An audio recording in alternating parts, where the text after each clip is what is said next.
I had died at 22, it would have taken weeks before anyone would have noticed. Because at 22, I was studying, I lived on my own, and I'd pulled myself away from everyone, without anyone really noticing. The next minutes will not be about me. It will, however, be about the work that I'm trying to do.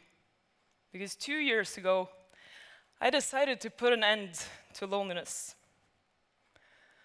The loneliness that I and my co-founders had experienced in our own lives was enough for us to quit our jobs and start a company called No Isolation. But we had no idea of what we were getting into and how big the issue really was. And I don't think that you do either. Loneliness is not just a sad feeling that we need to get rid of because we want people to be slightly more happy. Loneliness is dangerous.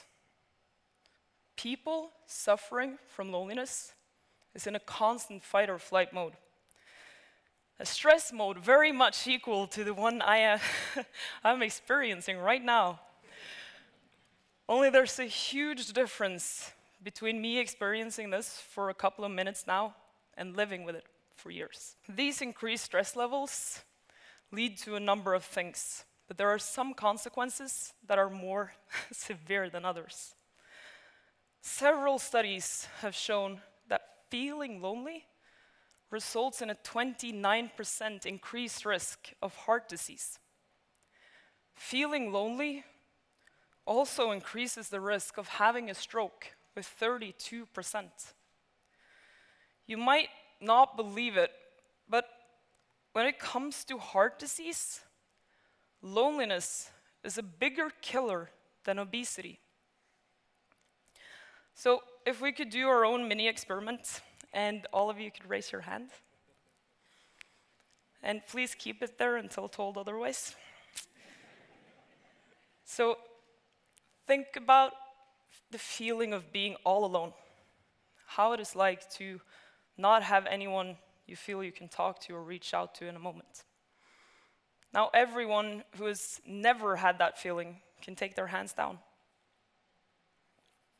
Good. So all of us, it's okay. So all of us have experienced loneliness, but 16% of the Norwegian population reports that they're being haunted by loneliness every day. And that's in Norway. According to the United Nations, we're the happiest country in the world. And still 16% is 800,000 people in this tiny country alone that feels like they have no one to talk to on a day-to-day basis. And when you consider how big of a taboo loneliness actually is, it gets worse, because people do not willingly admit to being lonely, meaning that 16 is probably too low. The relationship between age and loneliness is shaped like a U. The youngest and the oldest generations are the most lonely generations. And while most research is focused on the seniors, the amount of lonely young people is severely underestimated.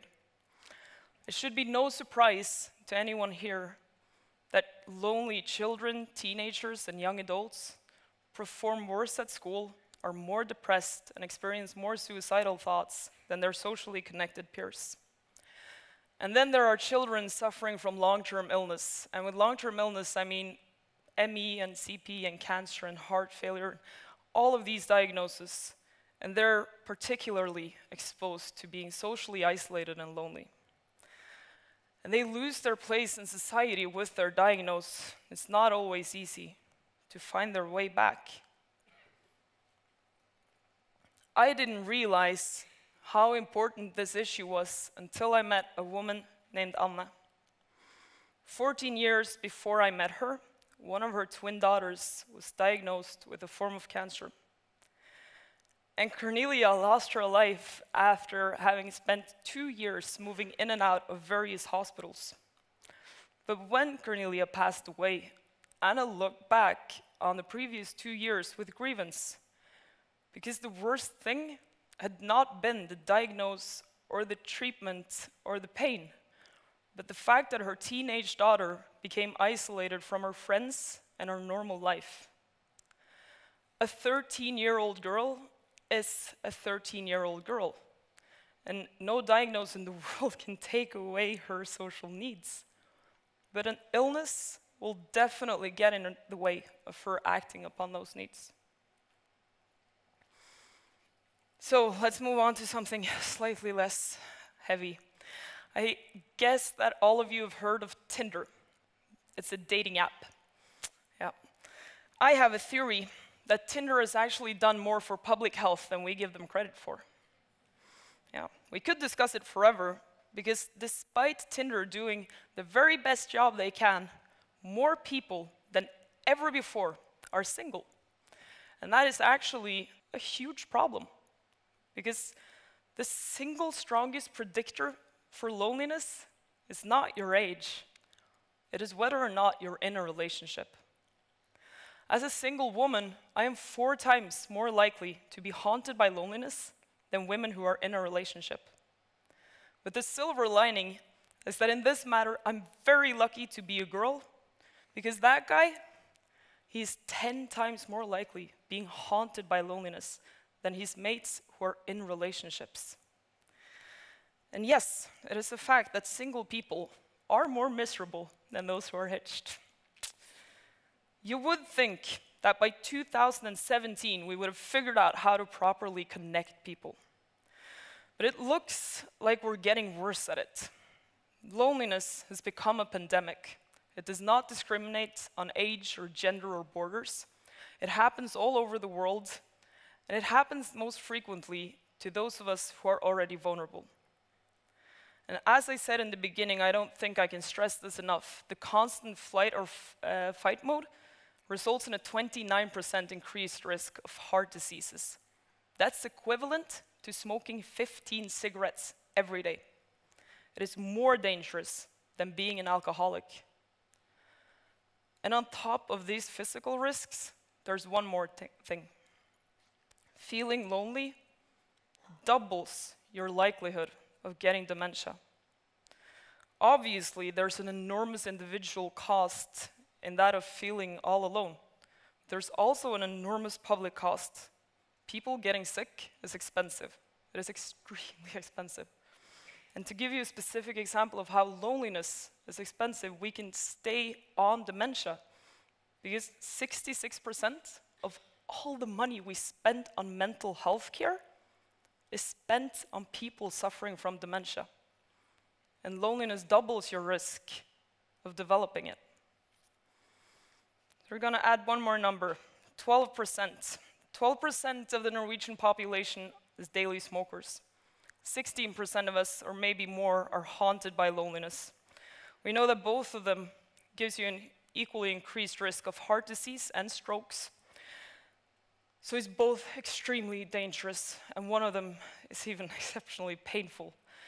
But the governments of the world is clearly focusing on only one of them. But what can you really do? We set up taxes for cigarettes, and then we ban smoking inside. It is quite obvious that we can't use the same methods for curing loneliness. So where do we start if we want to have an impact on a global scale? Well, I started with studying almost the opposite of psychology, as I chose computer science. And the debate around the impact of technology on loneliness is growing. Some argue that the use of technology is replacing human contact. Others argue that technology is all we need to establish new relations. I think the debate lacks one key insight, because it is not about the technology at all. We could say that it is somewhat about what the technology does, and somewhat about how we as consumers use technology. But most importantly, it's about the people who develops the technology that we use. They choose how it works and what it does. And different things does different things. And it's people who develop the stuff we use. Developments in communication technology have emerged rapidly. But unfortunately, technology is almost always developed to make efficient people more efficient.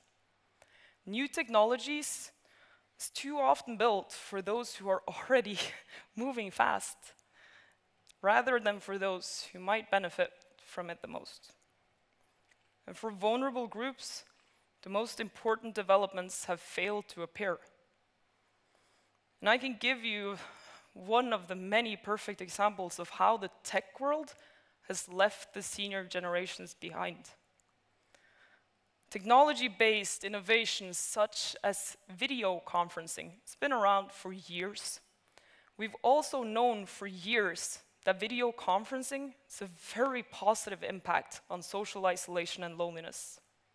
But yet 70%, 70, more than 2/3 of those over 80 have never even tried it. We know that this technology can help, but still we haven't made it available for those who could benefit from it the most. I imagine that many of you in the audience have parents or even grandparents that fits into the description seniors that cannot use existing technology. And then some of you might want to jump up and say, my mom or dad, but my mom can use an iPad. And to statements like that, it's always some questions that pops into my mind. Could she go and buy that iPad and download the programs that she needs and start using it without help? And why is it that that scenario is so obscene? Shouldn't she be able to do that? My contribution to put an end to loneliness is developing solutions that would work like that. Developing technology for smaller groups that takes into consideration their actual needs and capabilities. Technology that can foster face-to-face contact. My second contribution is talking about it, because loneliness, we can tackle loneliness by simply opening up a conversation, making sure that everyone is aware. I did not understand how lonely I was, and of course, ironically, the last thing you want is to have people around you. You do not want to let anyone in. And I'm so far from being the only one who has felt like this. Depression is a massive issue, but I'm 100% sure that loneliness is often at the root and always a contributor to depression. Because we as humans are fundamentally built to be a part of a group. We're fundamentally built to depend on others and to have others depending on us. And there's nothing cool or brave or great about going through life alone. So please, call the friend that I know that you all have and just be bored together and then let people in. Because when you lean on others, you're helping them and you're helping yourself and you're actually helping our taxes. So yeah. That was it. Thank you.